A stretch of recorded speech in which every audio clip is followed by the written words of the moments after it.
اعوذ باللہ من الشیطان الرجیم بسم اللہ الرحمن الرحیم قل من کان عدوا لجبریل فإنہ نزلہ علی قلبک بإذن اللہ مصدقا لما بین یدیہ وہدی وبشریٰ للمؤمنین۔ سورۃ البقرہ آیت نمبر 97۔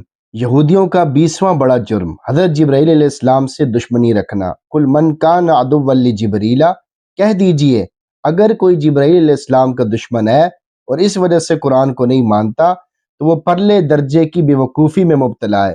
آگے اس کی کئی دلیلیں بیان کی ہیں۔ پہلی دلیل فَإِنَّهُ نَزَّلَهُ عَلَىٰ قَلْبِكَ بِإِذْنِ اللَّهِ، کہ انہوں نے تو اس کلام کو اللہ کے حکم سے آپ کے دل پر اتارا ہے، جس میں جبرائیل علیہ السلام کا کوئی اختیار نہیں، وہ تو صرف سفیر ہیں، اس لیے ان سے دشمنی رکھنا صرف بے وقوفی ہے۔ دوسری دلیل مصدقا لما بین یدیہ، ان کی تصدیق کرتا ہے جو اس سے پہلے ہے، یعنی جبرائیل علیہ السلام نے اللہ کے حکم سے حضرت محمد صلی اللہ علیہ وسلم پر جو قرآن اتارا ہے وہ کوئی انوکھا نہیں ہے، بلکہ پہلی آسمانی کتابوں کے بنیادی اور اصولی مضامین کی تصدیق کرتا ہے، اور وہی دعوت توحید پیش کرتا ہے جو پہلی آسمانی کتابوں میں موجود ہے۔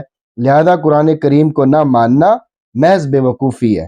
تیسری اور چوتھی دلیل وہدی وبشریٰ للمؤمنین، اور ایمان والوں کے لیے سراسر ہدایت اور خوشخبری ہے، یعنی قرآن کریم گمراہی سے ہٹا کر دین حق کی طرف لوگوں کی رہنمائی کرتا ہے، اور جو لوگ اس ہدایت پر عمل کرتے ہیں انہیں جنت کی خوشخبری سنانے والا ہے، اور یہی آسمانی کتاب کی شان ہوتی ہے۔ بس حضرت جبرائیل علیہ السلام سے دشمنی کی کوئی وجہ نہیں ہے، بلکہ اگر یہ لوگ انصاف کی نظر سے دیکھیں تو حضرت جبرائیل علیہ السلام سے انہیں محبت ہو جائے گی، اور ان کا شکریہ ادا کریں گے کہ انہوں نے قرآن جیسی عظیم الشان کتاب اور دوسری کتابیں تمام امتوں تک پہنچائی ہیں۔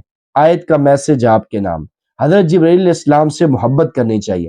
اس آیت سے حضرت جبرائیل علیہ السلام کی عظمت اور قدر و منزلت واضح ہوئی کہ اللہ رب العزت نے ان کے ذریعے اپنا کلام مخلوق تک پہنچایا ہے، لہٰذا ان سے محبت کرنی چاہیے، کیونکہ وہ الہامی کتابوں کو انبیاء کرام تک پہنچانے کا ذریعہ بنے ہیں، اور خود اللہ تعالیٰ نے انہیں چنا ہے۔ اللہ تعالیٰ کے انتخاب سے دشمنی رکھنا خود اللہ تعالیٰ سے دشمنی رکھنے کے مترادف ہے۔ تو اللہ تعالیٰ سے دعا ہے کہ اللہ تعالیٰ ہم سب کو عمل سمجھ توفیق عطا فرمائے۔ آمین۔